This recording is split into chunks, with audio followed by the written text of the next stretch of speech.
Les CrossFit Games, c'est 10 épreuves en 4 jours pour trouver qui sont les personnes les plus en forme du monde. Dans cette vidéo, je vais essayer certaines épreuves pour voir la différence entre mon niveau et celui des meilleurs au monde. J'ai sélectionné 3 épreuves que je peux refaire de mon côté, parce que le matériel sur certaines épreuves est pas forcément disponible, et d'autres épreuves ont juste été chiantes à mourir. Bon, on est sur l'épreuve la plus simple des CrossFit Games, ça va être de courir 1600 mètres. Donc j'ai la piste juste derrière moi, il va falloir faire 4 tours le plus rapidement possible. Pour info, le record du monde est détenu par le Marocain Hicham El Guerrouj avec 3 minutes 43. Le meilleur au CrossFit Games a fait 4 minutes 55 et le dernier a fait 6 minutes 07. Au passage, énorme respect à Tia Claire Toumi et Amy Kringle qui ont fait le temps fou de 5 minutes 30, ce qui est mieux que beaucoup d'hommes sur la même épreuve.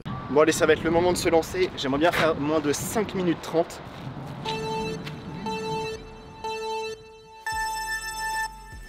C'est parti pour 1600 mètres, 4 tours de piste à faire le plus vite possible. Honnêtement, je savais pas du tout à quelle vitesse démarrer pour ce format. Je suis parti sur un rythme de 3 minutes 20 par kilomètre, j'avais la montre pour surveiller l'allure. Le premier tour fait déjà bien monter le cardio. 3 minutes 20 au kilomètre, c'était peut-être un peu ambitieux, le rythme diminue pour le tour 2, surtout dans la portion en ligne droite avec un énorme vent de face. Mon expérience en course à pied est ultra limitée, mais je suis quand même content de ce qui est en train de se passer. J'avais démarré directement la course à pied en préparant le marathon de Paris et depuis que c'est fini, j'essaye d'améliorer ma vitesse sur des distances plus courtes comme cette vidéo du 5 km en 20 minutes 47. On arrive sur le 3e tour, j'ai trouvé mon allure autour de 3 minutes 35, 3 minutes 40 au kilomètre. Elle est vraiment désagréable mais ça sera tenable jusqu'à la fin. D'ailleurs en commentaire si vous avez déjà couru cette distance, n'hésitez pas à me donner votre score. On arrive sur le tour 4, je commence à avoir les jambes ultra lourdes mais ça me met un coup de boost de savoir que dans 400 mètres c'est fini. J'ai essayé de maintenir l'allure tout le long et maintenant d'accélérer sur la fin pour gratter les dernières secondes.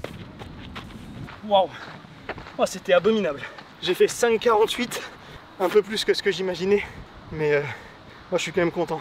Ça m'a fait une bonne allure moyenne de 3,37 et c'était vraiment dur, c'était vraiment difficile. Bon, la team première épreuve, c'est validé. Et pour me mettre un peu dans les mêmes conditions, là j'attends de finir de transpirer, je retourne à la salle et bam, on envoie une deuxième épreuve. C'est parti, j'ai tout installé là-bas, les anneaux derrière, et ça va partir.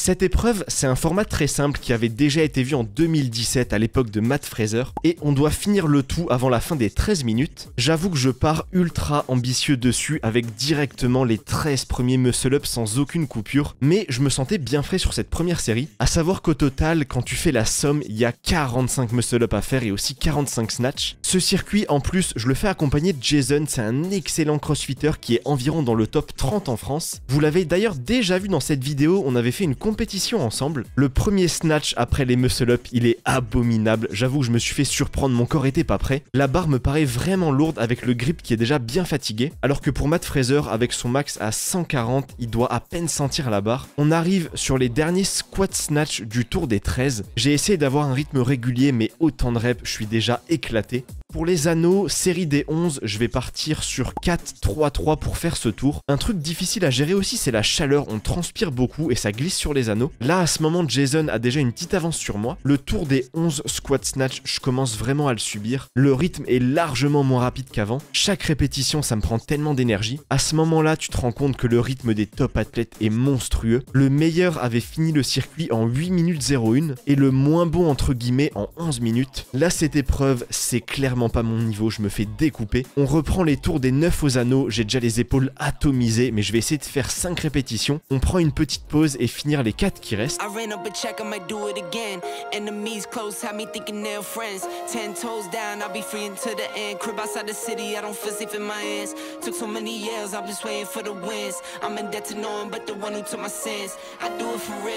Le tour des 9 squat snatch, c'est celui qui m'a expédié tout droit en enfer. Je commence à être vraiment dans le dur, la fin du circuit est proche mais pas tant que ça. Je reprends les anneaux pour le tour des 7, j'envoie péniblement une première série de 4.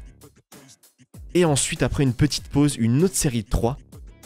Au niveau du chronomètre, c'est déjà bientôt la fin. Jason a réussi à boucler le circuit en 12 minutes 40. Je vais avoir le temps d'ajouter encore quelques squat snatch et les 13 minutes vont être écoulées. Moi, je me suis fait cap time 13 minutes interminable. Il me manquait 3 barres et le tour des 5.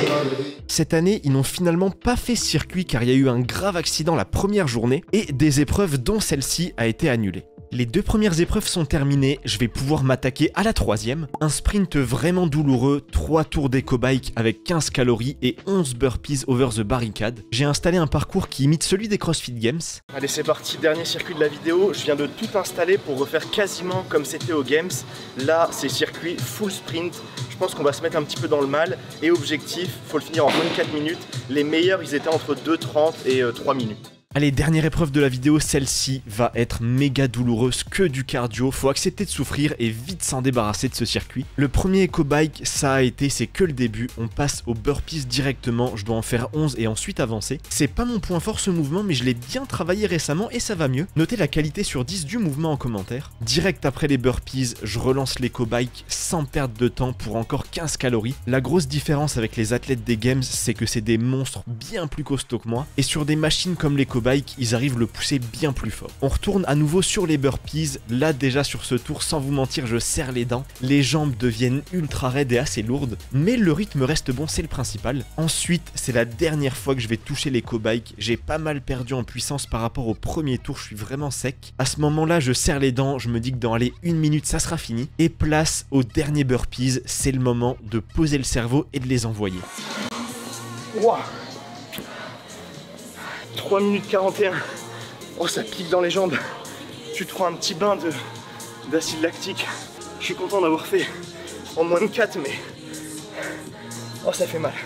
3 minutes 41 au chrono pour moi. Le meilleur aux Games avait fait 2 minutes 32, c'est Jason Hopper, 1m83 et presque 100 kg de muscles. Évidemment, je suis en dessous de la moyenne des Games qui était en 3 minutes, mais j'aurais pas été dernier, juste un petit peu devant Juan et par contre derrière Guy Maleros que j'adore. Si vous me cassez la barre de pouce bleu avec 2000 j'aime, je refais aussi les 2 épreuves de la finale avec le terrifiant halter de 40 kg et le circuit de la finale en 2 parties avec un yoke bien lourd, beaucoup de gymnastique et le mouvement le plus horrible du CrossFit, les thrusters. Bravo à James Sprague et Tia Claire Toomey pour leur victoire et abonnez-vous pour les prochaines vidéos.